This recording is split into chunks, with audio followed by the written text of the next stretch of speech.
Great, thanks.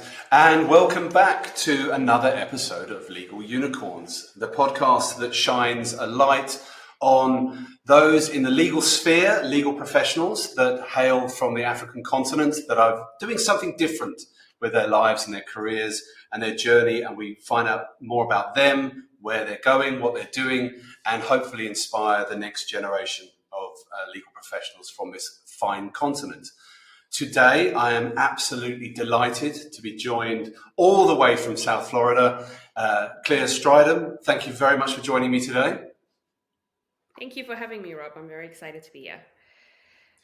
Excellent. And now, just in a short introduction, and I've got it here, so I'm going to read it off my screen. You, besides acting as the Centre for International Law and Policy in Africa, which stands the shortened version of CILPA, as their project coordinator, Clea facilitates a number of projects, including the Network for Young Scholars and Practitioners within the Southern African branch of the ILA, which is the International Law Association, which you established, as well as being the Honorary Secretary for the branch. She also acts as the Vice Chair of Events for the American Society of International Law's New Professionals Interest Group. And at CILPA, she focuses on transitional justice and international criminal law issues. While as an independent researcher, she researches and writes on technology and law, especially AI, weapon systems, and international humanitarian law. Clea also works on environmental law issues and is currently a researcher for the legal team representing Mozambique and Sierra Leone at the International Tribunal for the Law of the Seas. In their advisory opinion on climate change and the marine environment. There is so much in there, Clea, that we need to unpack because it sounds like you probably never sleep. You're certainly never bored, I imagine. That is very true. Very, very true. But I am very insistent on my 8 hours of sleep. So despite the fact that there's so much going on. Honestly, I think, as I said to you before, when you and I started talking, which I think was on LinkedIn, and I just said immediately, I saw your background, and I said, I have to have her on the podcast because to me, you are, and we're going to get into your journey, and we're going to talk, fully about everything you do. But what jumped out at me was the fact that you are the epitome of everything that we want the podcast to be, and what the podcast is, which is really someone from this continent who's taken their life in a different direction, has moved around the world, and then the work you're doing, is really I guess, and I'd love to find out more, is really impactful to African legal professionals, and maybe even further than that, especially if you're involved in some of the environmental law issues. So what I'd like to do first, Clea, please take us on your journey from South Africa, Germany, China, America, and everywhere in between. Great, Rob. Yeah, it's a bit all over, and I have to be honest that it wasn't planned that way. I sort of stumbled through it in some regards. I grew up in South Africa mostly. I was born in Bloemfontein, and my dad was I'm a Free State girl. Goeie Afrikaans. Our second podcast guest from Bloemfontein. And it's really? It's a place I know quite well, actually. We've got very good friends who live up there. So Carry on. Sorry. Yeah. So my father was a lecturer, professor at the University of Bloemfontein in international public law, and because of that, he did a lot of research stints in Germany. So every 4 years, we'd go live in Germany for something between 6 months and a year. And then we'd come back again and then go again. So that was my whole childhood. And that's also how I ended up at the German school in Johannesburg when we moved to Johannesburg because my dad got a job at UJ. Is your parents German? or is your father No, German? no. They no. Both of them are very much Afrikaans, very Afrikaans family, Okay. all the way back. No, it just happened that he got a research funding to go to Germany. The von Humboldt Okay. Okay. scholarship, which is a very good scholarship that paid for him to go on a regular basis. So then we moved to Johannesburg, and I went to the German school. After school, so I first wanted to become a chef. That was actually my dream, is to be a chef. So through high school, I did a lot of training, and then realized long hours in a kitchen is probably not the right thing for me. So I au paired in Germany for a year, and then came back to South Africa and studied politics, philosophy, and economics at the University of Johannesburg. But even though I wasn't pushed into it, I was always destined to land in law. I'd grown up around it. It was such a big part of my life. Especially with my dad being in human rights and international humanitarian law, it's not just a job, it's really a calling almost. So, dinner Yeah. conversations revolved around human rights. And my mom's also very engaged in the community and was during apartheid very engaged in, anti-apartheid activism. And so it just was very ingrained in me. So I finally landed at Stellenbosch, did a BA law and LLB. Then then I went to work for a commercial law firm, a small boutique law firm in Cape Town. Our clients were mostly mining companies, but we handled everything for them, and then we did a lot of commercial contracts. It was, for me anyway, a very toxic work environment.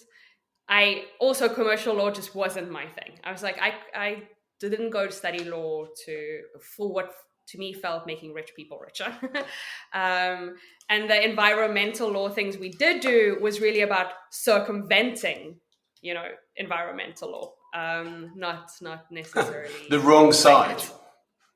Yeah, the wrong side. So that didn't last long. Yeah. A couple of months, and I decided I need to get out. Oh, then I Did you tried do? my Sorry hand. to interject. Sorry, Clea, and just to interject. Did you do that to do articles, or were you working there Yes. in a different capacity? No, I was doing it to do articles. For me, Okay. I left law school and during like my final year at law school, I wasn't really sure. I wanted to do my master's in international law, but everyone was like, no, go do your articles first. That's what you should do. You finish law school and then you do articles. And then later, if you want to specialize, you can do that. And I listened, and I really shouldn't have.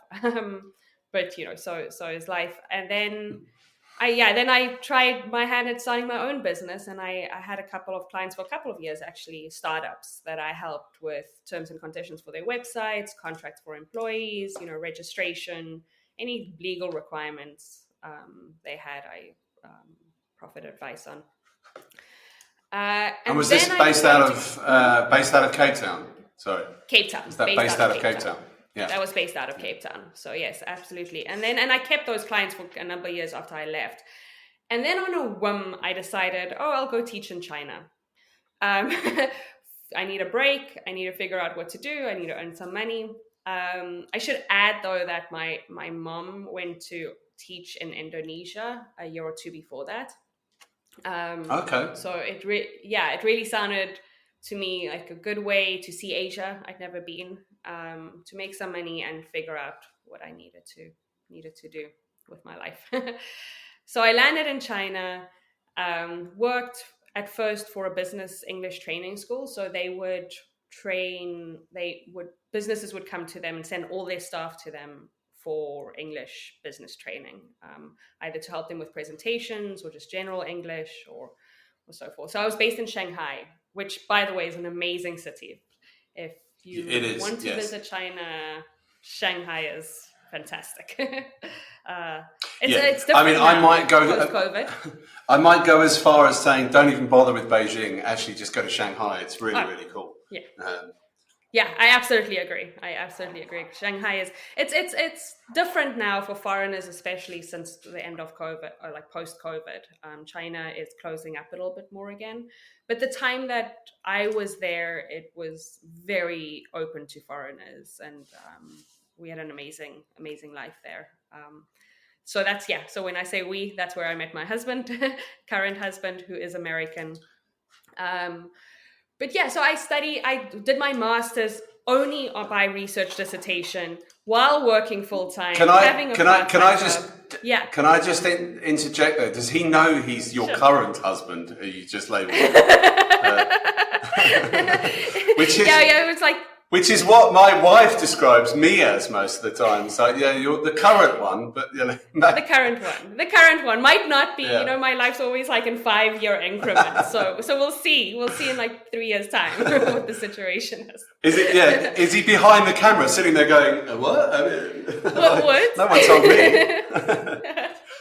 No, I think he's well aware. So, so I did my master's through the University of Johannesburg. But only dissertation based. The UJ's got an excellent, if anyone's interested in international law, they've got the chair for international public law. So it's a really, really good place to do a master's or a PhD in international law. And they really have great funding available as well.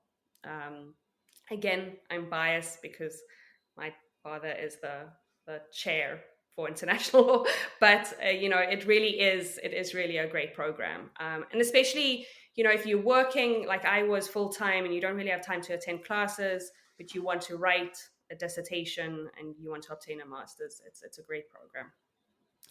So yeah, it's good to know. And then we got engaged in COVID in 2020 because we realized we needed to get out. Things were getting prickly, to say the least. We had a sensor on our door, and every time we opened it, the community police would call. It was getting unbearable, unfortunately. And we realized we had to get out, and there just wasn't a location for us to go to with 2 separate citizenships that made sense on such short notice. So we got engaged. I went back to South Africa, completed my master's, finishing touches, then went through the whole immigration process. And with anyone thinking of going through that, especially to the United States, I just practice a lot of patience and follow the steps. Don't try to do any shortcuts. A lot of my friends have tried to, jimmy the system a little bit. We followed it step by step, and it worked out pretty well that way. And then I moved to the United States in end of 2021. Okay, yeah. So then went through the whole immigration process and landed in the United States. So I moved here in October of 2021 and have right. So still relatively new.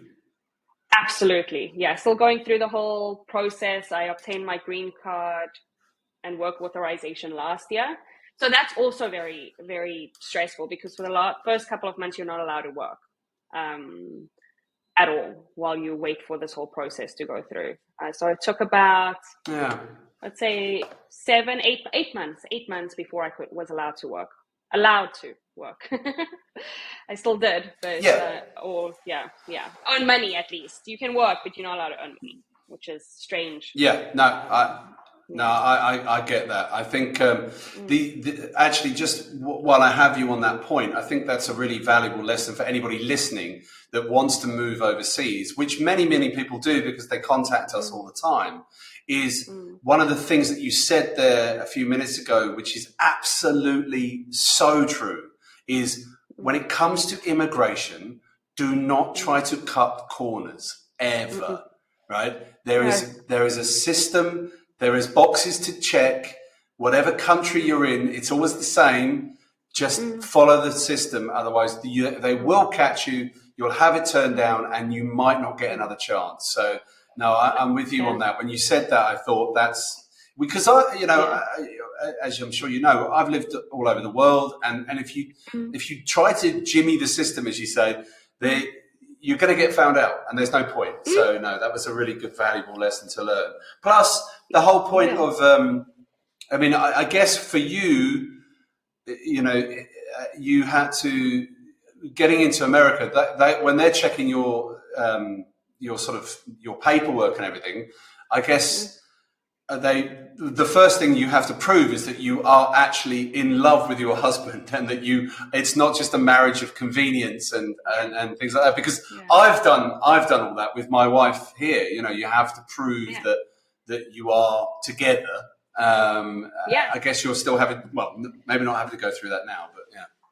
No, I still do. And, the thing is, I'm South African. So, I mean, I have the benefit, and I'm going to say this, I've got the benefit of being white. America's not, there's more scrutiny when you're from what Trump likes to refer to shithole countries.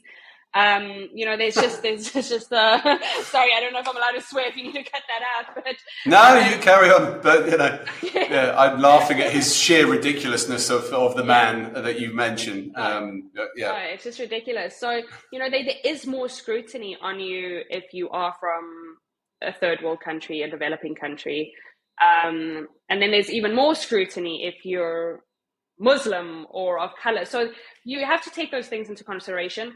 Despite that, follow the process. And I saw this with China and America, which I think are two of the strictest systems to get into when it comes to immigration and work, permits. And if you follow the process, it runs smoothly. It takes time, and there's, but it works. It works. Yeah, I agree. And I think, that level of bias and dare I say discrimination when it comes to other nationalities who want to live abroad, it is true. It happens. You can see it. You can see it when, even if you're white like we are, you go through the process. You can see other people being treated differently. And even when you're going through the border control at Miami Airport, which, as we just discussed off camera, is one of the single worst airports in the world. Avoid it. Avoid it. Find somewhere else to go as your point of entry. But you can see the way that the lines are lined up and the questions you ask. Albeit, though, I must say that America is a fantastic country to go to when you're in. It's not that easy to get in, and they make you feel like a criminal, and why would you want to be here? But obviously, once you get in, it's an amazing place. That is something I'm sure you're going to have to go through, because you're obviously applying for your green card and things like that, I guess. Yeah, so I have my green card. So how it works with the marriage path is you go get a fiance visa, then you come to the United States, then you have 90 days within which to get married. Then you apply for, the 90-day fiance. There's actually a show on it. Yes, there is. I mean, were you on it? Yeah. No, I wasn't on it. No, that would have been cool. Maybe it would have given me more money for that. But yeah, so I landed a week later. We were in the court, for a quick ceremony. Then you've got, so then once you're married, then you can apply for what they call adjustment of status, and your work visa at the same time. Then you go through that process. That took us about 8 months waiting time. Then you get your work authorization, and then you're supposed to go for an interview, to prove that your relationship is real. And then you get, your green card. And then with a marriage green card, it's 2 years conditional green card. Then after 2 years, you have to prove that you're, still happily married. Then it's 1 more year, and then you can apply for citizenship. So it's only 3 years with marriage, while it's 5 years if you take another route. Interesting. Yeah, interesting. This is really valuable information for people who listen to this who want to move abroad, just to give you an example, any time we put something out there from our marketing team about moving overseas, it is the highest clicked on episode or downloaded PDF that we have. And that's not just from South Africa, that's everybody in every country looking to have international experience. So this is really valuable information, actually, funnily enough, although, it might not be for anybody who's not looking to go overseas, but it is. And I think, my own experience of coming to South Africa, obviously coming the other way, is that I've been here nearly 7 years, and my visa is still linked to my wife. Like, so Oh, wow. if I, like she often jokes with, like, I could get you kicked out, So, yeah. Don't mess up. Well, don't please mess don't. Up. Don't mess up. Exactly. Well, I sort of, please don't, because I've got the business here and we have children. But I get it. But no, that's really useful. So you and your husband, you're still only, I guess, what's the date? Yeah, 2 years into being in the US and being married. So you're still settling in your life in South Florida. Absolutely. And, one thing, this might also be useful for your listeners. The US legal market is very difficult to break into without a US law degree of some sorts. It's easier in Europe, but in America, you're competing. First of all, lots of people study law. You've got it's not like South Africa where you've got a handful of universities that have good law programs. Just because of the sheer size of the country, you've got all these great universities with great programs, and it's a fairly closed system. So I'm finding it difficult. The job that I have now with CILPA was through a connection, and I was very, very fortunate that I knew a South African that worked for the UN here, who knew this professor who had started this organization. But otherwise, it's very, very difficult. And I have a lot of friends from all over the world that work here, and they've all had to either redo law school or do a master's in law, really, to be able to work here in the legal field. So that is really something. If you want to, if you're willing to, not work in law, then it's different. But if you want to use your law degree in the sense of practicing or even working for an organization that does international law, you need a US law degree. That's interesting. That is interesting, and that is important for people to know that before they start booking their flights and expecting to get a job there and just walk in. Yeah, look, I mean, it's one of the things that I often say to people as well is, when they are preparing to move overseas, is you have to know all of the lay of the land. You have to know what qualifications you need. You have to know how relevant you are currently to the market and how to make yourself more relevant, because especially in places like in the US, the UK is another one, Australia potentially, Canada, some of the other bigger markets, the legal markets, they've got a lot of people. There's a lot of people looking for work, and a lot of people who won't need the sponsorship or the visa or whatever it might be. So that's something to bear in mind. Okay, so I want to touch on something I'm reading here in terms of what is very interesting to me is that you've obviously grown up in a family that feels very strongly about human rights and humanitarian issues. It is no wonder that corporate and commercial law did not really suit you. It's obviously something that's almost chalk and cheese in compared to how you grew up and the environment you grew up in. Your dissertation for your master's was on weapon systems with autonomous functions and international humanitarian law. I guess that's probably long in the past now, but that's an interesting topic that is very relevant to African nations and Middle Eastern nations. And what kind of angle did you take, as in what these systems that are deployed often, whether they contravene humanitarian law, or what was the angle you were looking at? So it's very interesting. So I specifically chose weapon systems with autonomous functions. And while it's long ago, I still write on it quite a bit now, and I'll be attending a conference in Stellenbosch later this year to talk about it. And, so it's still very much at the top of my list of things to talk about and write on. So I specifically chose weapon systems with autonomous functions instead of AI weapon systems, which is the more broadly used term, because I think language is important. And when we think of AI weapon systems, we often have images of the Terminator, and it's problematic for me how we talk about AI. It's problematic for me how we talk about AI in general these days, and it's become a hot topic, especially with language models and so forth. So I chose that term because we are using existing weapons, and it will have certain functions that it can perform autonomously. So this idea that no military is actually going to give up complete control to a weapon system, that's a crazy idea. That's not how the military functions, anyone's military functions.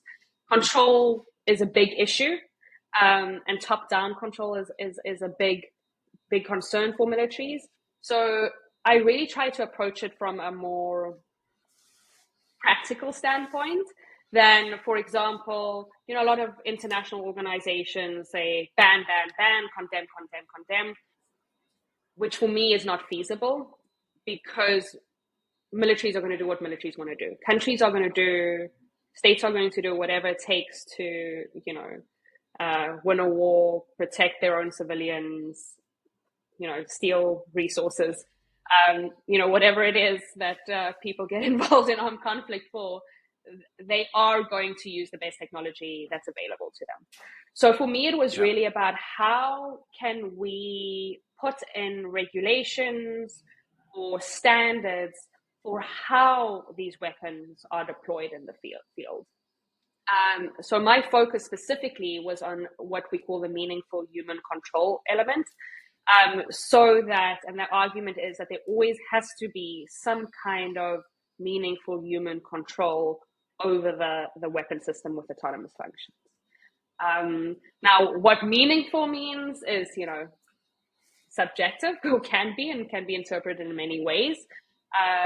But if you look at a lot of documentation and guidelines that have been produced by particular militaries, especially the Department of Defense in the United States, and China as well, they always maintain some kind of human control over these weapon systems. So for me, it really was, my end conclusion was, we can't avoid these weapons. Like, there's no way, weapons are going to be used. But how can we come together as an international community and say, okay, but these are the minimum standards for their use? Fascinating. Absolutely fascinating. And when you are here in Stellenbosch, please let me buy you a coffee. And I would love to hear more about that particular topic. I think, obviously, I'm not coming from an educated perspective in regards to the weapon systems and the human. Obviously, the very idea of war and weapons sort of doesn't really, and the word humanitarian, for me as a layman, don't really sort of correlate. Obviously, in an ideal world, if people have to go to war, then maybe they could just blow up buildings. But sadly, there happens to often be people in those buildings. It's a fascinating topic, and obviously something that is very much in your wheelhouse in terms of your background and your experience and your education, but also, having sort of addressed it, that there needs to be minimum standards. Global minimum standards. I think it's that makes perfect sense. If you're gonna play badly with each other, there should be at least a framework within which you should do. Because otherwise, you, as you say, there certainly with the advent of large language models and AI and AGI and whatever else is the buzzword this week. It does conjure up, especially when it comes to weapons. Anyone who is of my age and maybe slightly younger, it conjures up pictures of RoboCop with just just going off and not being able to be controlled, and that is obviously frightening. to say the least.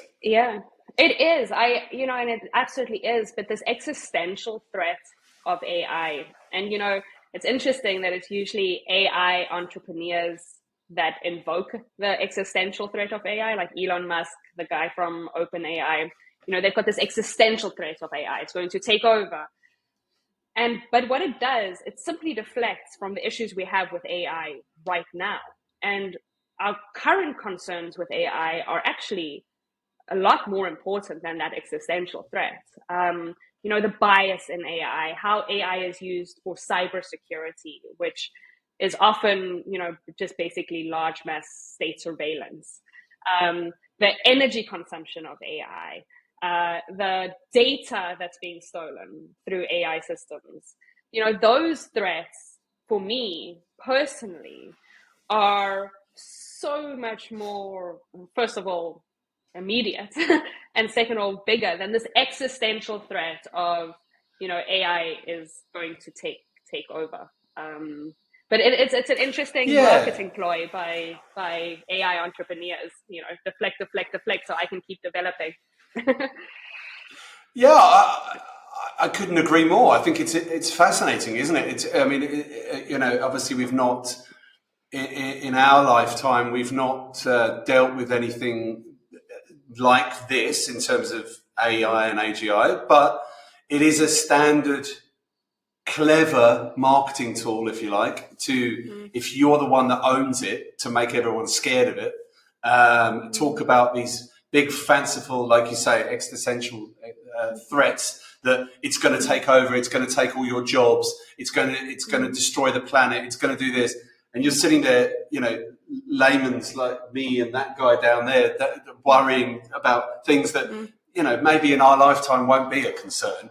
But the immediate is that you deflect away from, you get people talking about that wider threat while you're still sitting there going, oh, and by the way, I own the system that you're all using. So, I'm actually, we can talk about this and we'll probably be, we may have differing views, but I actually quite like Elon, but I don't actually believe much of what he says, because most billionaires are full of BS. And they'll do whatever they need to do to create more and more shareholder value, more and more revenue, and everything like that. It is an interesting one. I'm not as concerned as some people are. I think like any technology, we can if we can get hold of it, we can adopt it, and we can use it for good, whatever that good may look like, then it's a good thing. But I think it's an interesting one that you say about the get them talking over there whilst we're. It's a classic example, isn't it? We saw it with COVID, and we saw it with. Well, you're living in the country, but we all watch American politics, right? And we can see it anytime someone starts rowing over here, have a look over here and see what they're actually doing. Oh, yeah. No, America's a very interesting case. At the beginning when I first moved here, it really upset me. American politics really riled me up. How partisan it is. Now, I just laugh. That's all you can. You can't take it too seriously, because it's a shit show. And I have to add that, and I'm a big proponent of seeing the rest of the world and traveling and living in different countries and experience. But and I'm sure the grass isn't always greener on the other side. Very true. And that this idea that everything will fall into place, everything will be better. America's got its problems, different problems than South Africa. We do have electricity 24 hours a day, which is great. But, women's rights are being curtailed. Yeah, I'm well aware. Yeah. But women's rights are being curtailed significantly. So, you have to. I'm glad you brought that up, actually, Clea, because that's something that I feel incredibly strongly about, not just as a human, but also as a husband and a father of a daughter. And I've actually, unbeknownst to you and maybe some of the listeners, I've actually been very, very, very, very deeply involved in gender equality issues when I was living in Asia. I was one of the founding signatories of the Women's Foundation, which aimed to get 50% of all board members female, and at that point it was like 0.01 in Hong Kong, and probably even less in China. And we've done. I've helped a friend of mine launch a gender equality conference, which she launched years ago, is still running. It's probably well over a decade ago she started that, and I was assistant with that, and helping other consultants on that side of things. So I'm glad you brought that up, actually, and obviously I don't want to go off on a diatribe because this is all about you, but I'm glad you raised that, because I think that's something that not a lot of people are really focused on. Is I'm 47 years old, right? So I'm old enough to have gone through the 80s and 90s and remember it, when people like my mother would fight tooth and nail for equal rights, equal pay, etc. And now you just see this new breed of attack coming on, and again, I'm sitting there going, where's this coming from? And, it might be simple as say, look, I've never had a problem with trans people. But suddenly I'm being made to feel, as I'm sure many listeners are, that we're not doing enough or we're not caring enough. I'm sorry, but I do care. I want everybody to feel welcome, and and honestly, if I'm brutally honest, I don't care what you do or what you look like. Yeah. Like, I don't care. I'm very much of the Martin Luther King model of, judging people by the quality of their character as opposed to the color of their skin or what they do. But yet, women are under attack in work and in sports and in colleges, and America seems to be in a really difficult place with that. So from a humanitarian perspective, I'm very worried, like really worried, more so than AI, absolutely. To be honest. No, yeah, more than AI, and I think that's another. No, and as I'm also, and in terms of what I do in Africa, I'm very much about female empowerment, and any project we run, we always make sure that there's a lot of gender balance, and that women's voices are being heard, and that we give them agency. And then being in this first world country, which is also, America has been now classified as a backsliding democracy, and interesting. It's absolutely true, and it's really worrisome. And what's so interesting for me is, under the Republican model, it's really about as little as possible government control. That's really about what original republicanism is about, right? You've got very little government control. You've got small individual government. Choice, small government. Yeah, but they still now legislating on issues that, where there's a lot of involvement in people's private lives, whether that's the LGBTQ plus community, whether that's women's rights, about their bodily rights, whether it's it's just sex education. It's just becoming where the government's actually now, especially local governments and state governments, really creeping in to the private lives of people more and more. It's a strange one, isn't it? Because again, given my age, I grew up in with an 80s feel of America, where America was strong and Rocky ruled the world, and it was the land of the free and the brave, and everyone wanted to drink Coca-Cola, and and everybody loved America. Certainly, where I grew up in south of London in the UK.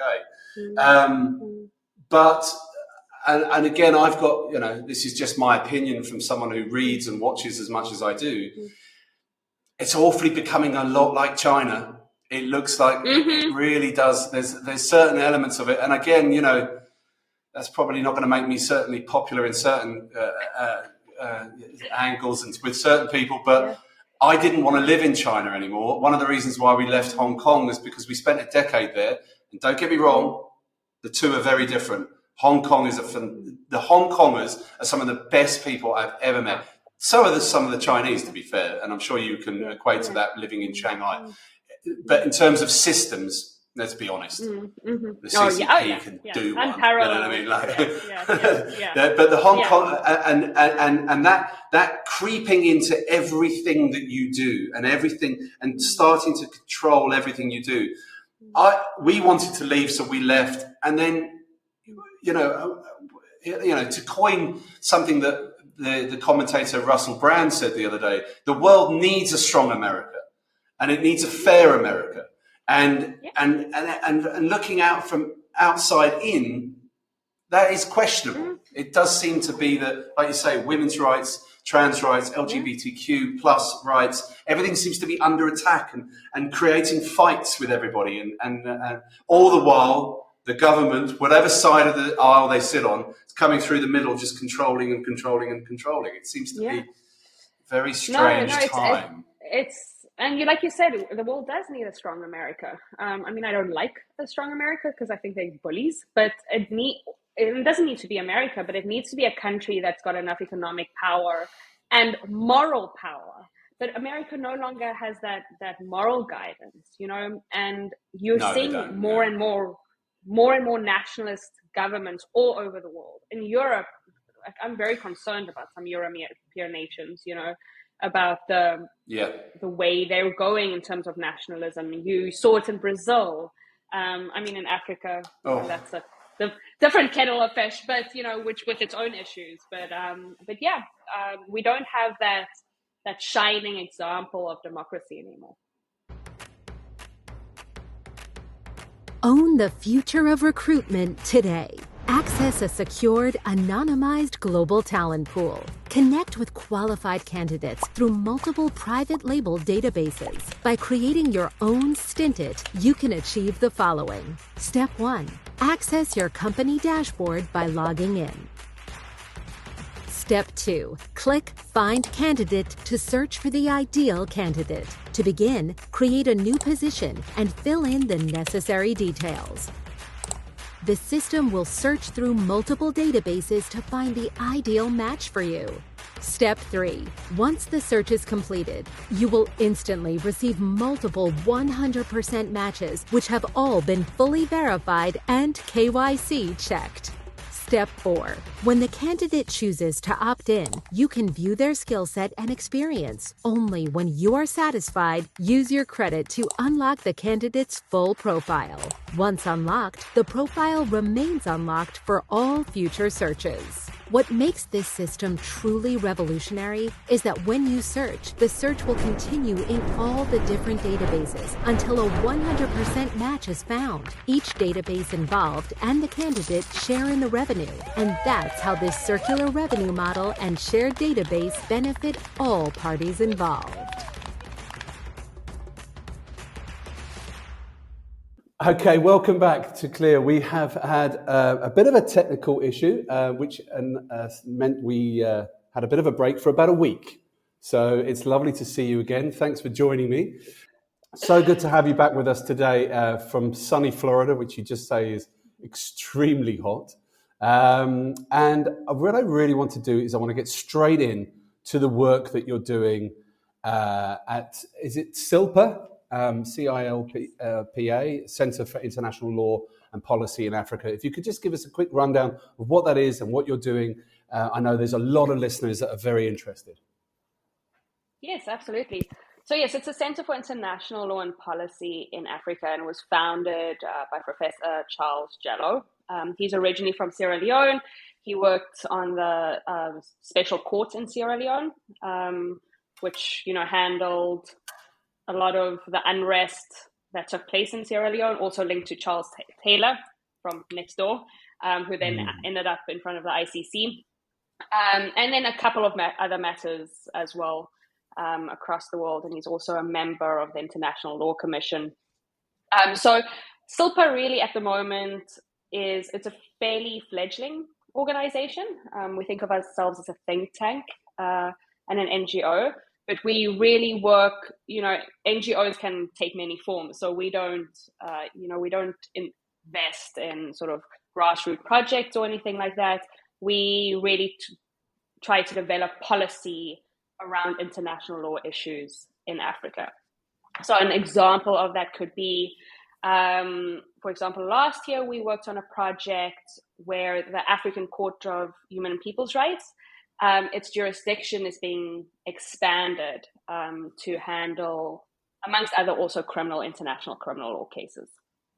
And your international international crimes are the traditional ones you find in the Rome Statute, which is the statute of the International Criminal Court, and that's genocide, war crimes, crimes against humanity, and the more iffy one, crime of aggression, which is very much linked to what's happening in Ukraine and Russia at the moment. Oh, but okay, that kind of aggression. Yeah, that kind of aggression. Yes, not domestic aggression, but not in the supermarket going, I am going to take you to court. No, not that kind of aggression. Like, I'm going to invade your country and take your resources kind of aggression.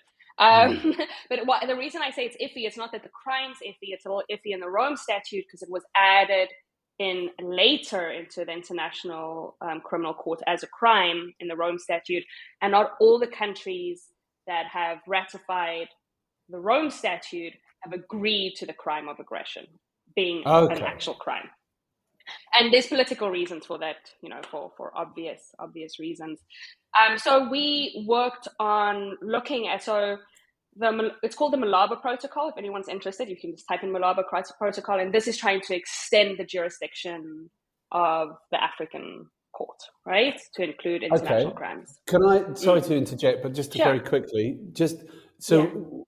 where was that started? Where in Africa does that relate to at the moment? So it's linked to the African African Court. So it will just be extended. And the reason it happened is because of the issues that Africa has with the ICC. So, because they were like, the ICC is coming into Africa, it's prosecuting Africans in a European colonial power. We want a court that can prosecute our own people, okay? That protocol, so I don't want to get into too much detail, but that protocol it's not in effect yet, okay? It doesn't have enough signatories yet. So the court is in Tanzania, just for those that are interested. But I mean, it's a regional court for the whole of Africa. So, but the thing is that protocol isn't in effect yet. So we looked at but it's got a lot of defects, the protocol. There's a lot of issues with it. So, for example, one of the projects that we ran, which was called the ACRI project, the African Court Research Initiative, was trying to look at how can we remedy the defects in the protocol through rules and procedures and evidentiary materials. So that's one project, for example. So obviously you can't just fill the holes. You can't just ratify and rectify and go, okay, that's broken, let's sort this. You've actually got to sort the policies and procedures out first. It's actually very, very interesting. I mean, obviously, those that read the news across Africa will understand that there's always quite a lot of media pressure on having African issues dealt with in Africa, as opposed to, like you say there, European courts deciding on the fate. So it's interesting that that's in place and something that, like you say, is being expanded. And by expanded, do you mean in terms of I suppose everything, the jurisdictions it covers, the policies and procedures, the actual workings of it, if you like? Exactly. So it will. The idea is to have it 3 chambers, to have the Human Rights Court, General Section, and then the Criminal Court. That's the idea. Obviously, there's funding issues. Like I said, there's a lot of issues within the protocol itself. There's a lot of gaps, and you can't go back and change the protocol because it was already a struggle to get it adopted as is. So it really started with al-Bashir in Sudan. So I don't know if you recall, but a couple of years back, ICC issued an arrest warrant for al-Bashir from Sudan. There was sort of a peace process sort of ongoing in Sudan, and then he traveled to South Africa. South Africa didn't arrest him. And then a whole bunch of other African countries also felt like the ICC was imposing sort of almost a colonial will on on Touchy Africans. subject. It's a touchy subject, right? Touchy subject. So that's one of the projects. Then we've worked on a lot of transitional justice issues in Africa. For example, the Gambia. So the Gambia, under the rule of, and I'm going to butcher his name, so please excuse me, Jammeh, who was the previous administration there. Lots and lots of crimes against humanity, especially sexual crimes. So there was a truth commission that was set up in the Gambia, and it's an incredible report that they delivered, really worth looking into. But I believe it's volume 10 is just on sexual crimes That were happening in Gambia under his administration. In the Gambia, yes. And not to get into too much details because it's very depressing, but, and that includes rape as a tool of war to suppress communities. That includes Jammeh himself having, comfort women, so to say, but, a lot of sexual slavery. And the Gambia is now going through this transition process. They've got a new government, but they need to be a reckoning. So they are establishing special courts.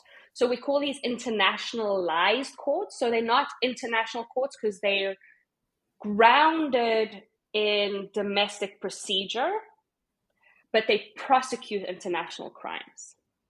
So an example of this is the Extraordinary African Chambers that was set up in Senegal to prosecute Hussein Habre from Chad. So it was a localized court in Senegal. All the majority of lawyers and people working in the court were Senegalese. And the procedures were based in Senegalese law, but they were prosecuting those international crimes I mentioned earlier, genocide, crimes against humanity, and so forth. So those are the kind of projects we work on. Yeah. No, so that's just the kind of project.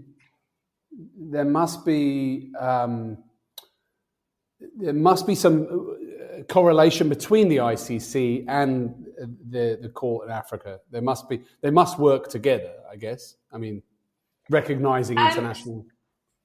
Yeah, so actually the Rome Statute makes provision for it in terms of domestic courts that says that domestic courts, in terms of admissibility, domestic courts must first prosecute these international crimes. They're the courts of almost first instance, right?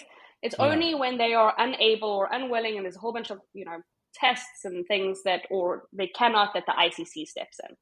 There isn't, however, that provision for regional courts. So, for example, this new proposed African court, it's not clear how the processing, would work with that in terms of, can the ICC step in before this African court has actually dealt with the issue and so forth, because it doesn't provide for that. But in terms of domestic courts, it does. They don't really necessarily need to work together, the ICC and these internationalized courts, but they do need to sort of wait until that process is played out before the ICC can step in. And if it affects the ICC, if it affects other jurisdictions outside of those that the African court has jurisdiction over, then I guess, okay. Look, it makes sense to me. I mean, as a layman, someone who's not involved, and obviously, and someone who's moved to the continent, it is a very, I don't want to use the word complicated, but it is. Large parts of Africa are very tribal still. Large parts of Africa are still developing. They need something else, I guess, is probably so I can understand that. I mean, but what a fascinating project for you to get into. You really landed on your feet, didn't you? I was very lucky. So interesting. Very, very lucky. And in terms of, and it's very interesting cases or things that, so we write policy, and, we had a whole project last year that was looking exactly at the relationship between Africa and the ICC, African states and the ICC. We had a project last year on universal jurisdiction. So universal jurisdiction is, so as lawyers, we all know that in order to prosecute a case, you need jurisdiction. right? So there has to be territoriality, personhood, there's a few. Universal jurisdiction is, and you're seeing this a lot in Germany, for example, that prosecuting crimes that happen in Syria, even though there's no link really. So that's what universal jurisdiction is. And you can only have universal jurisdiction over international crimes. So we had a whole project on that. So, this is very relevant in the context of Ukraine and Russia, because, can a third country, not the ICC, but a third country prosecute the crimes that are happening in Ukraine, on both sides? So, so it's very relevant. What's the answer? Can they? What's the answer? Just to put you on the spot. Sure. It depends on the domestic legislation of the country. Okay. Makes sense. Germany has very broad domestic legislation on universal jurisdiction. Belgium has very broad legislation on universal jurisdiction. So it would really depend on the country. And the verdict is still out about, some countries believe that it's really only piracy that you have universal jurisdiction over. Some countries believe that you have universal jurisdiction over all the ICC crimes. So it's still and in a very big way, it's still very political as well. There's certain superpowers that would prefer that other countries don't have universal jurisdiction, because those superpowers are not party to the ICC. They don't want to be prosecuted in another country. So it's a sovereignty issue. I wonder who you're referring to. I wonder. Yes. I do not think I should insult my host nation at the moment. Not until I've got citizenship, at least. No. Well, they're not the only ones. Yes. But that's incredible work. Not just for you as a professional, as a legal professional who's left these shores and had this opportunity to continue to work on things that are going to really make a genuine difference. But again, sorry to repeat myself, but the work you're doing and your colleagues are doing is really genuinely going to make a difference. Okay, it's a hard road ahead, I guess. It's a lot of political moves and getting it right, and everyone's always going to have a complaint about something. It'd be like a giant game of Twitter, wouldn't it? Everyone's got something to moan about. But it's amazing work that you guys are doing. And how big is the organization in the US? It's me and Professor Jello. It's me and Charles. Oh, cool. That's at the moment. Yeah, we have an advisory board, a very impressive advisory board, and we've got a very impressive board of directors. In terms of day-to-day work, it's the two of us. And so I'm the project coordinator, but I do a little bit of everything. And then we've got interns. And we try to always use interns from Africa. We're quite adamant about it. Unfortunately, it doesn't always work out that way. But yes, we really try to. And then we've got a partner on the ground in Sierra Leone called the Center for Accountability and the Rule of Law. And that's our institutional partner. No, that makes sense. And think tanks are traditionally, some are, those that are building tend to be quite small at the start, don't they? And then you use interns, and especially if you're using interns from these shores, I don't know whether I should put your email address at the bottom. You might be absolutely inundated, but I will if you like, because I think there's such a yourself. I mean, not just in this country in South Africa, but throughout the continent. Whenever you travel through the continent, there's just wonderful young legal professionals who are so incredibly passionate about human rights and other similar issues as you were growing up. I think that it'd be a fantastic opportunity for them to get involved if they can. But in terms of your project coordination, obviously you're involved in research and the policy suggestions and the papers and things like that. But are you also involved in, I don't know what to call it, but raising funds, I suppose, or raising interest or awareness and that kind of thing?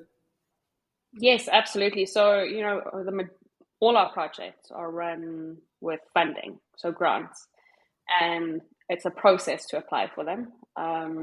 A long, tedious process. You have to create budgets, and I was not good at math at school. I was more language, history, and that's why I went into law. So I was going to say I got thrown into this role. Why you studied law, yeah. Yeah, exactly. That's why I studied law. And then so a lot of it is just budgets. Budgeting for projects and applying for grants, and that's a big part of my job is making sure we have money so we can actually implement these projects. Sorry, go on. No, go ahead. I was just going to say, just from a purely interest perspective, do you have an office to go to? Do you go to an office, or is it by Zoom, or do you work remotely, or is it based in Florida, where you are based? So we're registered in Sierra Leone, but we have an office at the Florida International University. They've been very supportive of the project, and that's also where Charles Jello is based. He's a professor at FIU. So they've given him office space and some resources. Fantastic. But it's with Florida traffic, it's on a bad day, it can be a 2-hour drive, but it's supposed to be 50 minutes away. But so I work mostly from home. And, a lot of our projects are global. Obviously, none of them are really in Miami or in South Florida. Yeah, so most of my work takes place online, as well as my projects outside CILPA. Yeah, I was just interested to see, really, obviously this is a podcast about you and about your journey. And I don't really mean your actual physical journey every day, but just purely out of interest. How do you get together, swap ideas? I mean, good universities, as we know, the campus can be an inspiring place anyway. It can be, I was at Wits University late last year doing a talk with African law students who would have been very interested in what you had to say, actually. So I might put you guys in touch. But that was, and I just found it incredibly inspiring. It sort of took me back 20 odd years. And I think that's a great place to work. But, okay, so the whole centre is really, the think tank or the organisation is focused on, the centre, if you like, is focused on Africa as a whole.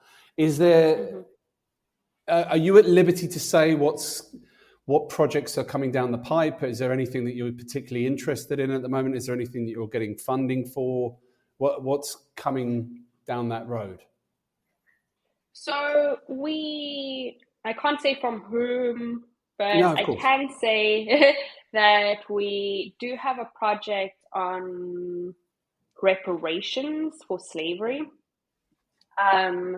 that is potentially coming down the pipeline. Difficult topic. So what, especially here in America, it's a lot more controversial than it should be. Let's just put it that way. But what we're really looking at is we're trying to look at the international legal basis for reparations for slavery. And we're really talking about slavery in terms of the transatlantic slave trade. Rather there's lots than of other forms Eastern of slavery. Yeah. There's lots of other forms of slavery, but we're really talking about the transatlantic slave trade. And about whether there is a potential avenue for descendants of slaves in the transatlantic slave to claim for reparations. Do you know what would be very interesting? Because obviously this is a topic that is often discussed these days, especially in the US and on these shores as well. But what would be very, very interesting if out of all of this came a real understanding of the history and what happened, what genuinely happened. Like, how did it start? And obviously it didn't just focus in West Africa.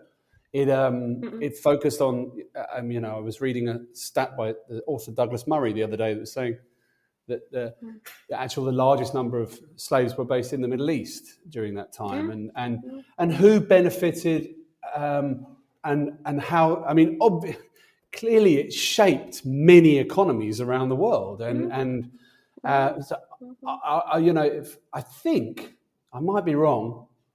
I think my daughter's learning about it at school at the moment, and yeah, no, in fact, I know she is, because she asked me something the other day, a very basic question, but I was sitting there thinking the same thing, thinking, well, to truly understand history would be fantastic. So your part is all about actually this end, and the reparations, as you say, and the legal standing for that, and who would get it, and how it would be distributed, and why it would be distributed, and I mean that goes on for 100 years itself, really. I think. Right? No, it's so complicated, and obviously it's politically, people are scared about the domino effect of it, right? Because where does it end then? And yes, it's very, and especially and I think having, for me now, living in the United States, coming from South Africa, my husband and I often talk about this, about how when we talk about how we learn history, his version and my version are very different. And my version. America, and your what version, I learned in the UK. Yeah. I mean, just so everyone knows, this is a fact I recently learned, but America single-handedly won World War II all by themselves. But joke. Well, but, my grandfathers might debate that if they were still around. Exactly. But exactly. Yes. Yeah. So and then especially you're in Florida.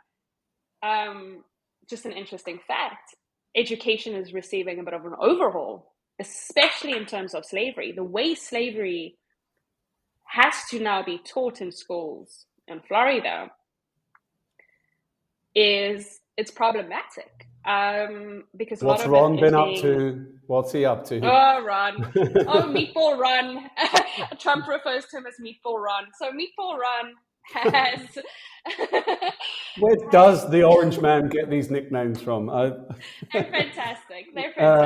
So Meatball Ron has said that we're the way slavery is taught in America makes white people feel guilty. So we now need to flip the script slightly, and we have to recognize that Black people really benefited from slavery.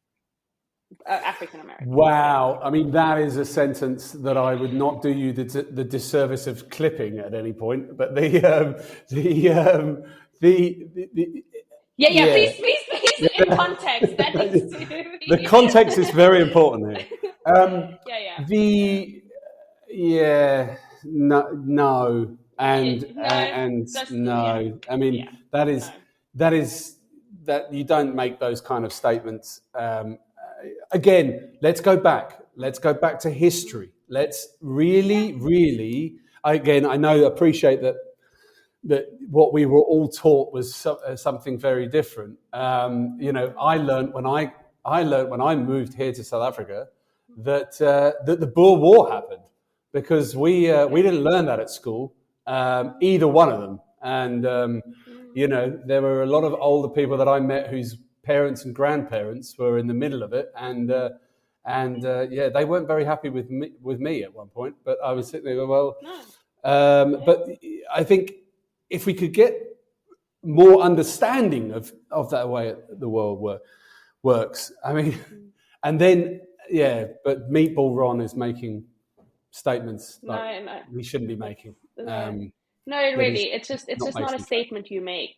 No, and it's and I'm absolutely with you there. Like I'm a big believer in knowledge is power. We can't really move forward until we, and especially here in America, they haven't been able to move forward properly from their racist past, slavery, civil rights movement. They haven't been able to move forward because there has been no true understanding of what happened. In South Africa, and I know this is now again a very controversial subject, that we had the Truth and Reconciliation Commission. Yeah. And I know, and now again people are saying there were it wasn't perfect. in any way, but it helped us heal in, in many ways, not completely. And, there was definitely gaps, but America's never really had that.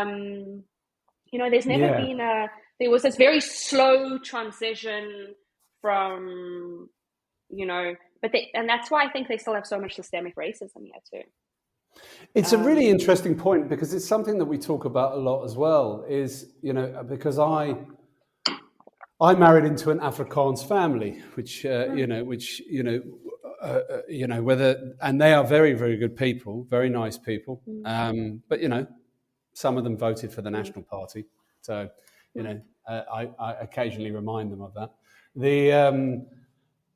And one thing that strikes me, and it's all relevant, is the lack of understanding and the lack of knowledge and the lack of history portrayed and educated in the right way. And really simply, and I know I'm sort of simplifying this, but I'm going to anyway, is the fact that no one ever said sorry. No one said sorry. I've watched interviews with former chancellors of Germany, like Helmut Kohl, who says things like, "I'm embarrassed to be German. We have never apologized enough for our past." Even Angela Merkel said similar things when she was there, continuously apologizing for what the Nazi Party caused, or certainly the Reich and the Germans of the 1800s. Keep saying sorry until there's no one to say sorry to. And I think the Americans have. It starts with that, in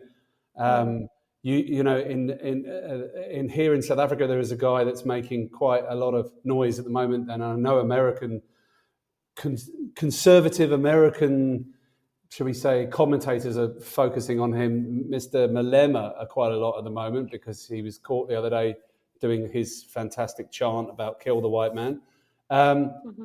But people like that don't come up if you deal with things at the beginning, or if you say sorry, you get proper reparations, you get proper things in place. People like that don't appear, and they don't get stronger. But look, I mean, to be honest, you and I could probably talk about this forever, but it is, and it's probably not good as two white people sitting here on a screen talking about race. However, it does show. It should show any listeners that people like you and I are aware, and we're not afraid to discuss it, and we're not afraid to. For me, it's about making sure that it never happens again, and you make sure that you do things like that by educating people correctly. And then we have to go back and look at the whole education system in schools. And people have to stop being so terrible to each other as well. And hopefully we can. Well, I think that move on from that. And that talking thing is very important and talking about it across races. And I think so much of it has become so taboo or so sensitive. People can't have an open discussion about things anymore because they're worried about how they're going to come across. They're worried about saying we have to be able to talk about things because there's other ways. There's no way of moving forward. If we just, I completely agree. And here at GRM, we're all of mixed backgrounds and mixed races, and we spend probably too much time when we should be working, talking. And because I'm fascinated. I want to understand how people have grown up. I want to know what they've grown up under. I want to know. I want to know where they grew up, the challenges that they face, and the discussions that are had at home. And I'd rather talk to the people that I know rather than looking on Twitter, which is obviously just a lot of angry bots throwing anger at each other. But also on social media, you have a lot of people who make statements to wide audiences that are completely inaccurate. I'll give an example, actually. I won't say the lady's name because she's American and she, you live in a very litigious society. But there was a, shall I say, a social media influencer who tweeted over the weekend about South Africa. She's a white lady in America with about 300,000 followers. so a sizable audience, and stated two things. She said, in 2018, the South African government confiscated 300,000 rifles from white farmers. And today the government is now calling for genocide of all white people in South Africa. Full stop, moving on. The whole thing went boom, like so many tens of thousands of comments. And I just went, I live here and your statements are inaccurate. I mean, I'm not a voter, so I don't care who's in power. That, you know, it doesn't really matter, does it, who's in power? But the ANC has got a lot of faults. But I was here in 2018, and I can. I mean, where did she get 300,000 rifles from? That's one stocked up farms. I can tell you that didn't happen. That definitely didn't happen. And no, the ANC is not calling for genocide of all white people in South Africa. In fact, certain politicians within the ANC government have very garnered quite a bit of support from their white voters, to be honest. So it's not as completely one-sided. But I just think I'm mentioning that because I think that's where social media really is a downfall, because she made that statement like she's probably never even been here, right? I mean, to be honest, and she just made a statement and then leaves and goes and creates this storm of emotion. But she probably follows Steve Hofmeyr on social media and then, you know, just copies that. Is he still around? I think so. I actually read an article about him here in the United States the other day, and I was like, oh, in, you know, a fairly right-leaning sort of magazine here the other day, and I was like, see, that's problematic. Yes, it is, and it's misplaced. But I think there's organisations, just to bring it back to CILPA, there's obviously great organisations like with wonderful people like yourself and the professor that you're working with, who are from the continent, understand the challenges that countries like Sierra Leone and Sudan and probably Niger now going forward, sadly, and other countries that are constantly facing problems. And there's no policies and procedures in place to make sure that women are protected, children are protected, the most vulnerable in society. And I suppose that's a big focus for you, is it? Women, children and the vulnerable, given your human rights background. Oh, absolutely. You know, any vulnerable group. You know, they... when there's any kind of violation of human rights, of international law, of, you know, just basic human decentness, it's often women that suffer the most. I'll give you an example. I am not through CILPA, but through other channels. I am working on an environmental law case in front of the International Tribunal of the Law of the Sea. So a group of island states requested an advisory opinion from ITLOS, International Tribunal, on what state obligations are in regards to protecting the marine environment on climate change. So I'm part of a legal team fair point, you know. So I'm part of a researcher on a legal team that's representing 2 African states. And when you look at the data, and you look at the raw data, and you look at the science, climate change affects women especially hard. And you see that and children, women and children. And you I'd love to know why. That would be really interesting. Okay. Please educate me. So just on a very basic level, climate change, especially when it comes to the marine environment, it affects fishing. Okay. A lot of fishing communities in African states are actually run by women. Because, you know, it's often the men have to work somewhere else to earn money, you know, whether that's more inland mining, whatever. So they do a lot of the fishing, and that's just subsistence fishing. And it's not for them to sell and get rich of. It's, you know, not like a Chinese trawler that comes in. It's for them to survive, right? It's how they survive, them and their children. So they are seriously affected by it. And then, not a direct effect, some of these women make baskets for fishing that they then sell.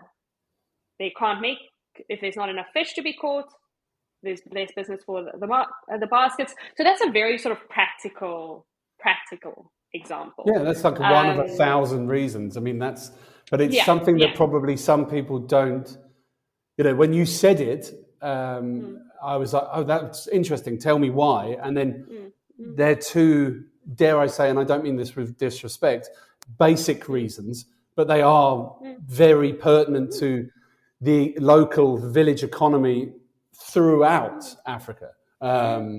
Okay, so you're doing some work on this, yeah? So that's a climate change thing, right? And then unfortunately, so one of my, not through CILPA, but my master's and what I write a lot on is international humanitarian law.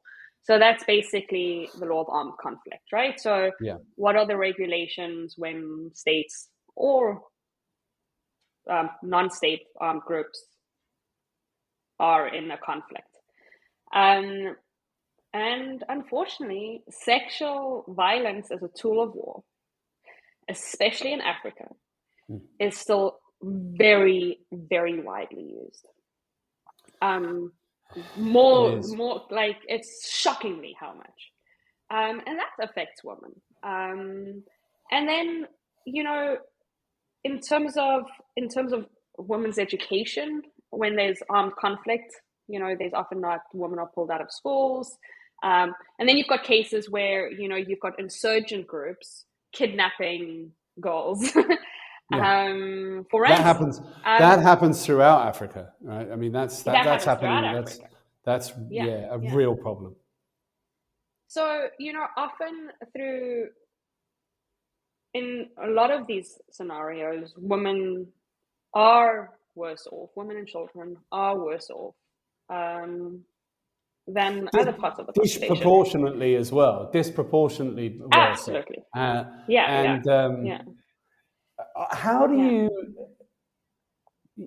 Clea, you and I have obviously just met, but and I'm not just saying this because I'm pleased to meet you, but you seem like a really wonderful person, and you're clearly very passionate about human rights and clearly about the environment as well. This sort of stuff just, I mean, I'm just scratching the surface in terms of my knowledge, but I mean, you must get so angry. You must be so livid when you read things. And furious all the time. I mean, no, I have to see a psychologist once a week because we all do, and it's wonderful. Yeah, we all should, and we all should. Yeah. If you want to give yourself one gift, see a psychologist once a week. Very true. Even if you feel like nothing's wrong, it's just someone to talk to. But some mornings, my husband will be like, "No news for you today. It's just, you're not allowed to switch on the news. I'm sorry, but you're too tense. You're too angry. You need to watch, I don't know, Puppies Play or something." Yeah. Watch Seinfeld repeats or something, like something. Yeah. Exactly. Watch a Will Ferrell movie or something, like just take it over. Exactly. No, but then he'll say you'll find something in there that's like political and upsets you. So, but so it's overwhelming. And some days I'm just going to crawl into bed and I don't want to have to deal with it. But I can't imagine not dealing with it. It's almost, and I've tried corporate law. You did, yeah.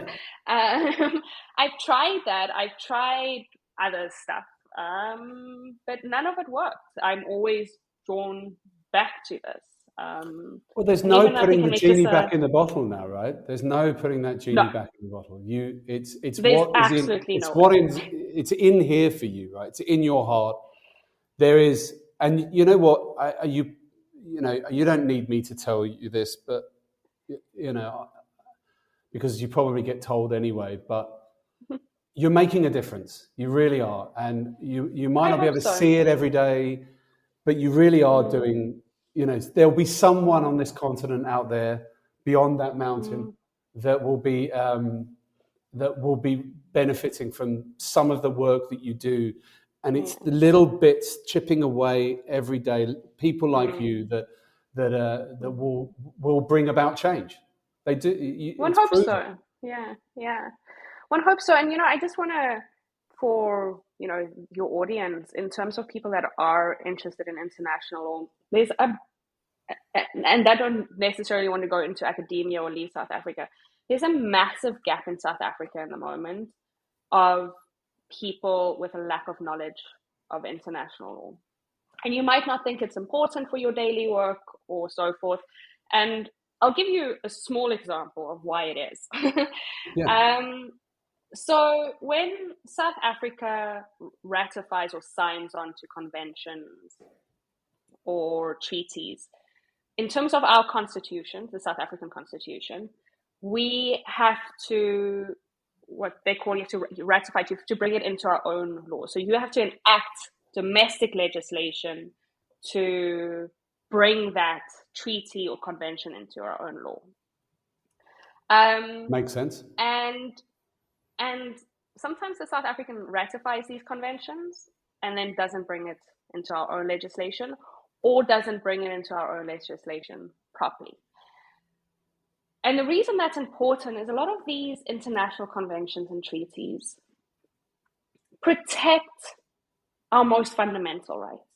So that even when things are going wrong on a domestic front, you have the protection of these international agreements. And if they are not properly implemented, or people don't know about them, and they're just acting on domestic law, you might not be sufficiently protected. And that's when, situations happen that have been happening across Africa with serious human rights violations. So, I really encourage everyone to, what I would recommend, that especially if you're going to the National Prosecuting Authority in South Africa, they don't know anything about international law, and it's very dangerous. No. Because when so I think international law, it's more than it appears to be, and it's very important. It's very important in terms of protecting human rights, our most fundamental human rights.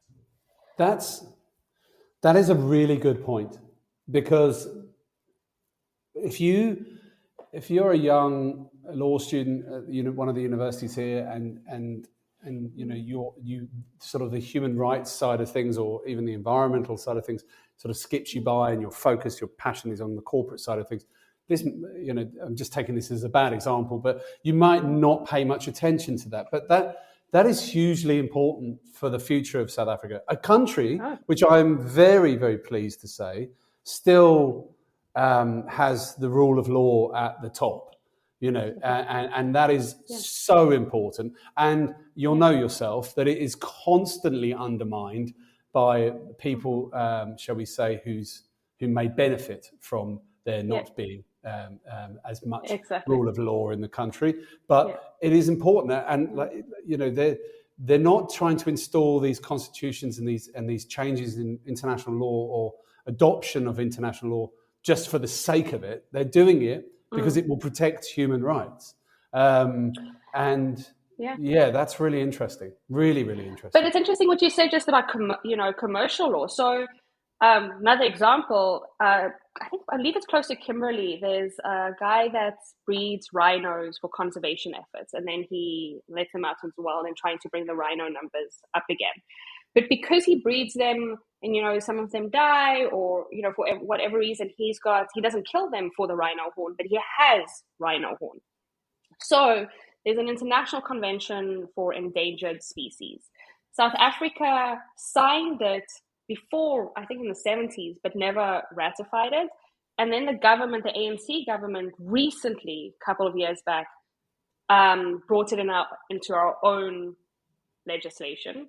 However, they left out certain clauses and regulations regarding exceptions. So this convention says that you cannot sell, for example, rhino horn, but it makes exceptions for it under specific cases, the convention. South African government failed to include these exceptions. Now, this guy that's trying to run this conservation by selling the rhino horn that he has, which was, completely legally and without harming any animals, so that he can support his conservation efforts. Now can't sell his rhino horn because they didn't bring in government the didn't bring exceptions. Yeah. And they just blindly just went, no selling of rhino horns, which, no selling of rhino horns. To some people and the media would be like, bravo, well done. But bravo. But without reading the detail, you've just hamstrung this guy who's actually helping the rhinos, exactly. and breeding. Yeah. And see, that's just human error, right? That's human error and because they don't even. The minister couldn't give a good reason, because sometimes you don't have to bring in everything from convention. Government can decide it's your law. But it's your country. Yeah. But you have to have legitimate reasons for it, and the minister has no reasons. But and again, I'm not arguing on the side of the ANC government here, because again, I don't vote, but I know from my sister-in-law who used to work in Parliament that the ministers aren't often told anything, right? I mean, they're not. They're there just to go, okay, smile at the camera, sign away. So he or she may not have been aware. But I think then it needs to be looked at even more detail and more. And there is such an abundance of bright researchers out here, like in South Africa, that would just delve deep into this. I put a job on one of the job boards the other day for a researcher. We're still going through CVs. People are going, can anything? It's a month later. I'm like, we're still working through it because there's so many good people who aren't working. So there's definitely the work could be done. Again, maybe at university level. Maybe that's something. I've got some meetings coming up with some of the universities. Maybe that's something that we could look at. But again, Pan-Africa would be very useful. Very, very useful. 54 countries. Everybody getting involved, as opposed to that. I mean, this is fascinating. The work that you're doing is incredible, and bravo to you and the professor, who are really, really leading the charge. And I think I normally have a question that is about what do you think's coming next, but there's. I mean, we could be here till Christmas. Like, there's clearly so much. I mean, honestly. By the way, what your husband, who sounds like a wonderful guy, and obviously he's got you. Like, he's like, TV off. My wife does exactly the same. She's like, sometimes poor woman. I'm on her like 6 o'clock in the morning. Go, have you read this? Like, can you believe what's going on? Just going, can I just get my coffee first before you start talking about international politics and what the WHO and the WEF are up to next? So but maybe I'll have to call you next time. Just go, that's absolutely fine. And my husband would be very happy. He'd be like, have you seen this? Go talk to Rob. Have you seen you two? I mean, I've torn all my hair out. I'm like, already. But it is. There's so much happening. But I mean, is there anything that we should be aware of at the moment? Anything that you're working on? Anything that you can? I mean, you mentioned about the reparations, obviously, but is there? I suppose the advent of technology, is that going to help? I mean, is there anything going on? Yeah. In my personal capacity, I work on a lot of digital issues and international law matters. So my master's was on AI weapon systems and IHL, and I was part of a steering committee on digital issues and international law, and I've just written a book chapter that's forthcoming on cybersecurity and human rights in SADC countries, so in the South African Development Community. So yes, I think technology can help and harm. Again, it's just a tool, right? It's really about, and we spoke about this about all last time about, how our own biases are built into it. And it's really about how we decide to use technology. Technology has been very useful in terms of my work, at least, in terms of collecting evidence of war crimes. For example, during the Vietnam War or the Second World War, we didn't have the technology. Everyone didn't have a smartphone. Now, everyone has a smartphone. But the flip side of that is everything can be edited, and you've got deep fakes, and and you were talking earlier about and you were talking earlier about about how everyone has an opinion, and someone can post it and has 300,000 followers, and everyone believes it without fact checking it.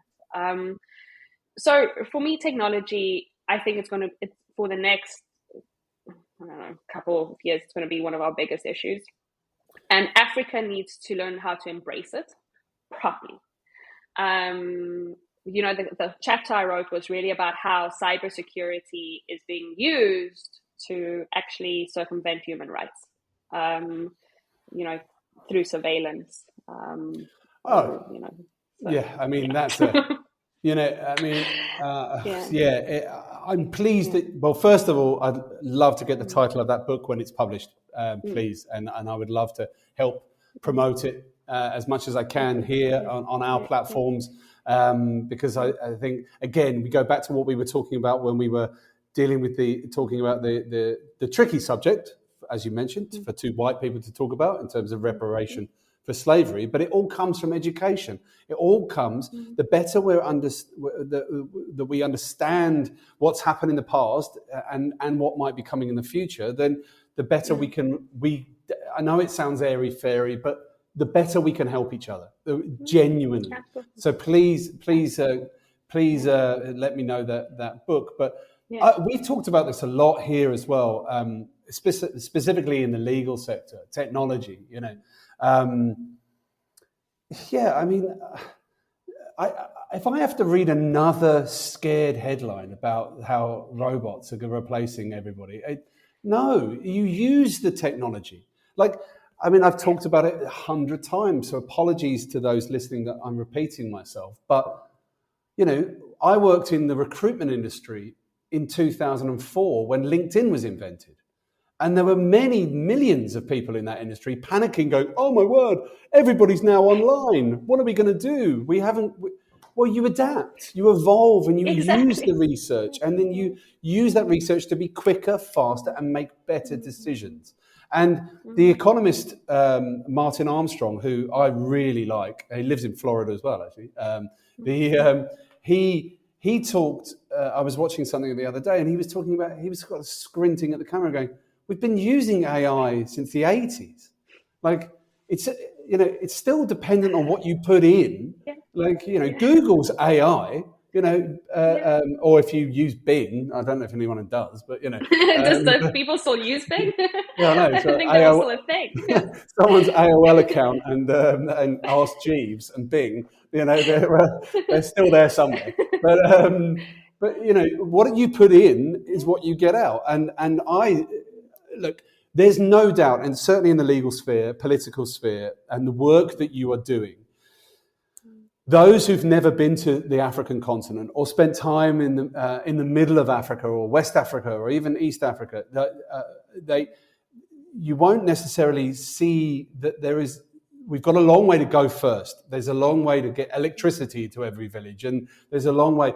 But it's also like a greenfield site, isn't it, in terms of technology and the way that technologies are used, especially when it comes to human rights, which is we could get it right here. We don't have to mess it up. No.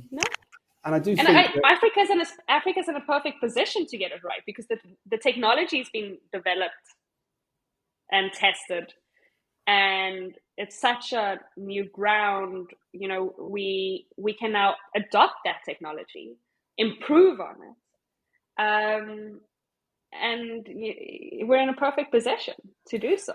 And do what's right for African people as well, and do what's right for that. That you've mentioned there a couple of times. Certainly at the beginning when you were talking about the African Court, which is, in line with what I see here. The African Union doing a lot of good work as well, pulling the nations together. There is a very big drive for Africa, for African people, again, to shake off the colonial past and I think that is a really, really good thing, in terms of being in control of their own destiny. And the work that you're doing and and the light that you're shining on all of these matters like technology and environmental law and human rights is amazing. And it really is incredible. I've got so many questions for you, but I could keep you here till Christmas, I think. But in terms of you, I want to bring it back to you. There's a couple of questions that I have. One is, is there one thing that you know now that you wish you knew at the start of your career? Is there something that someone could take away from that? Difficult question, I know. It is a difficult question because, you know, that question is always like, I maybe would not be where I am now if I didn't do all the things I did in between. I think if I had to go back, especially to law school, I would have networked more. I would have spent less time studying and this kids don't, you know, do as I do and not as I say, or the other way around. But I would have done more networking things, and that includes like United Nations model, you know, like the Model UN things, or attending conferences, and you know, I mentor quite a few students now, and I always tell them, you know, your grades, they're important. But it doesn't matter how good they are if you don't know anyone. It's not going to really matter. And yeah, it doesn't matter. So, you know, build your network, experience different things. You know, law school, and even after, you know, for me especially, and I don't know what it's like now, but when I went to law school, it was really about finish law school, go do your articles, you know, get them done, go work in a big law firm, you know, billable hours, blah, blah, blah. And there wasn't a lot of focus on like, but there are all these other options. And very few of the people that I went to law school with, as far as I know now, actually practice at law firms. Some of them have gone and worked at banks. Some of them have gone and worked in investment firms and you know, human rights. And I think there's so many options. So I think don't just take what is expected of you route. And, you know, I tried that and it didn't work out. And then so if I'd known that earlier, maybe things would have worked out differently. Well, I mean, it's great that some of the students do get the benefit of your mentoring as well, which is obviously fantastic and necessary. And it's lovely to see actually the more and more people I meet are actually giving back. There's at least, you know, most people I'm interviewing for the podcast or outside in our, you know, consulting work or recruitment work, people are doing what you're doing, which is amazing because it's giving back. And I often do talks at the universities here, and we're busy trying to line some others up with the law school in Stellenbosch and UCT and UWC at the moment. And what I often talk is about that, and it's now great to be able to, I don't want to inundate your inbox, but point people towards yourself and others that I've met, like Frida and Rora Sang and Lea Motsele, who's making amazing grounds in the legal tech space. And they all took different paths. And perhaps, you know, albeit that you're not 100 years old, obviously, so we're not talking about that long ago, but even when you left law school, there wasn't quite as many opportunities or paths, shall we say, that one can take now. You know, there are many more. I think the law degree. Well, look, take it for this. This is something that's relevant to you because you did law school here in South Africa, and I'm sure we're actually doing some research on this matter at the moment. So we'll be able to tell more in coming months. But real simple mathematics. We looked at it the other day. Law school is graduating 6,000 students in South Africa in law every year. Okay, decent number. There's only 1,000 CA positions, 1,000 trainee positions. So every year there is 5,000 graduates graduating from university with no idea of where to go and what to do. And I think maybe 15, 20 years ago there wasn't that many routes, but now there's more. And obviously you're always looking for interns, so there could be about 5,000 interns coming your way. We are looking for interns, yeah. And I think, this is something that South Africans struggle with. Working for free, I mean, and I get that, not everyone can. But while you're studying, at least, work for free. I'm with you. Will pay off. It will pay off. I promise you. I'm not a big fan of unpaid internships, because I always think the irony in the human rights field.